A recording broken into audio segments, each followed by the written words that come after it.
Hey guys, my name is Bryce. Today I'm doing a video on the final version of my trilogy of not so great training decks. The main idea is that I've been teaching some friends how to play Yu-Gi-Oh! And they've originally been playing against each other and myself with two identical spellcaster decks.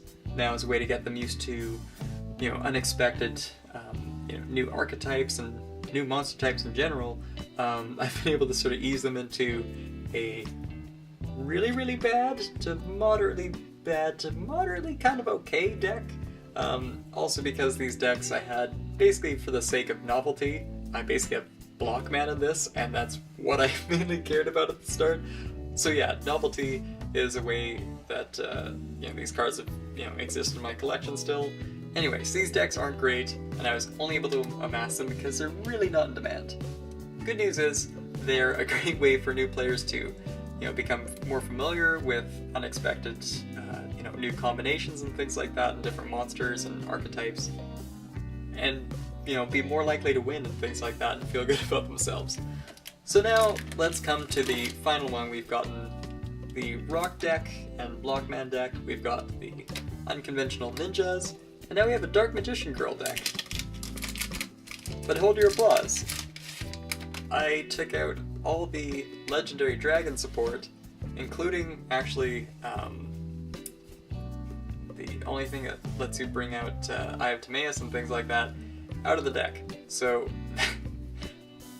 this I'm hanging on to just to keep it together with the deck, but the rest of it is mostly focusing on Dark Magician Girl being brought out, and then a XYZ card, which I'll get to in a minute. So we have 3 copies of Dark Magician Girl as optimal, actually just for being a level 6 spellcaster, but we'll get to that later. So we have 2 darker prints and then a lighter print. I can't remember if one is European and the other is North American. I think this is European. Anyway, so 2 different prints, they're both real. And then we're moving on to Magician's Valkyria. Very familiar as kind of a magnet for, attacking. Then we have Gemini Elf and Mystical Elf, just from the Yugi Structured deck, I believe. Then we have Chaos Command Magician. It's another level 6, and it negates the effect of a monster card that targets this one card. Interesting effect. Haven't had it come up yet, but hey, it's a spellcaster, level 6. Then we have Dark Doradio, and I swear this got the only deck that can potentially use this effect. And it uses it pretty okay, actually. But again, I would not recommend this for cards outside of this. This is kind of like this feeling like a circus sideshow sort of thing, but I really want to emphasize, don't really take these strategies to heart unless you're playing super casually, like I'm trying to do to teach. Anyway, we have Shadow Priestess of Ohm. I swear they could be sisters or something. She's got a decent effect of actually bringing dark monsters into your graveyard, which will be useful in something we'll get into later. Chocolate Magician Girl, 3 times. The reason why I have so many Magician Girl cards in the first place is actually thanks to the fact that somebody was such a die-hard Blue Eyes White Dragon fan that he got multiple movie packs.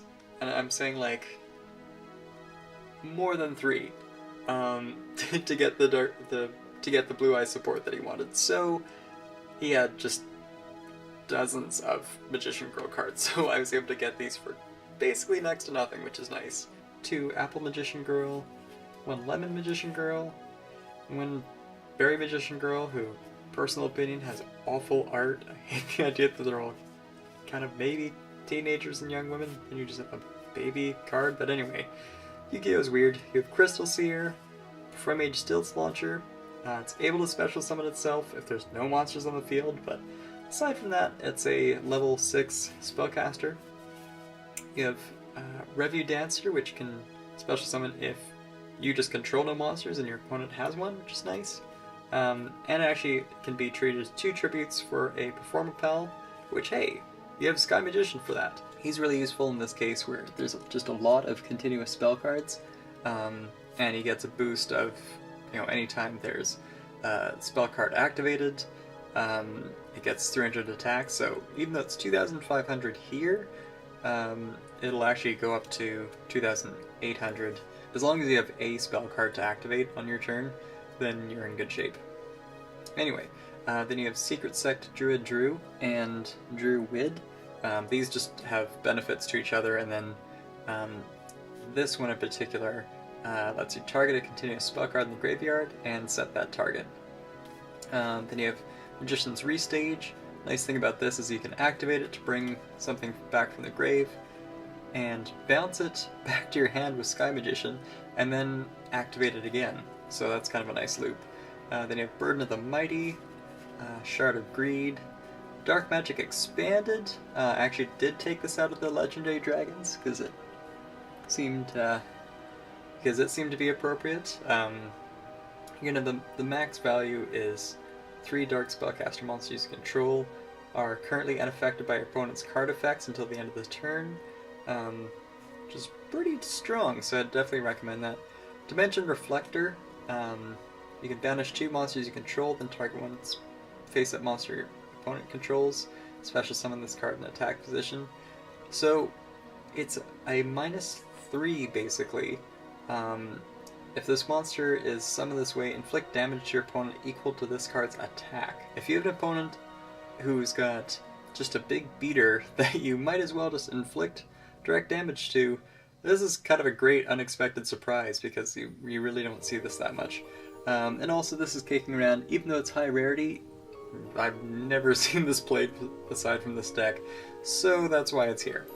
Now, we've actually got 3 Magician Circle, because don't forget, before she gets her attack boost for every Dark Magician or Magician of Black Chaos, it's a 2,000 attack. So you can bring this out as soon as basically any of these other spellcasters are attacking, which is great. So that brings it out easily. Then you have Trap Hole and Spellbinding Circle for the classics. Now in the extra deck, Dragon Knight you won't be able to have out unless you have Eye of Timaeus. There's no dragons in here either, or polymerization or any of that stuff. So this is just here because I had the Legendary Dragon set and I actually got another one for free. But as you can probably see from the peak, you have Narito the Moral Leader, which just needs 2 level 6 spellcaster type monsters. Just perfect fit for this deck. Once per turn, during each player's turn, when your opponent activates a spell or trap card, you can attach a material and negate the activation. If you do, destroy it. Very, very tough card. And decent 2,700 attack too, so that helps. Then we have Pilgrim Reaper. There's a lot of women monsters in this deck, and this keeps with that theme, although it's definitely a lot less attractive than some of them. But I think she's, you know, in addition to breaking stereotypes, she's also just quite powerful to have, where it gains 200 attack for every dark monster in either player's graveyard. And you can attach 1 material from the card. Each player sends the top 5 cards from the deck to the graveyard. So that's a nice way to mill and boost attack. And if you have other things such as Dark Magic Expanded, for example, then that would be even more of a boost, for example. So as long as you're playing up to these 2 cards, then you're in good shape. The rest of it, though, is pretty much insular on just the, you know, the various Magician Girl mechanics and things like that. So that wraps it up for this deck profile, guys. Thanks for watching, and I'll see you next time. Join me, Dark Magician Girl!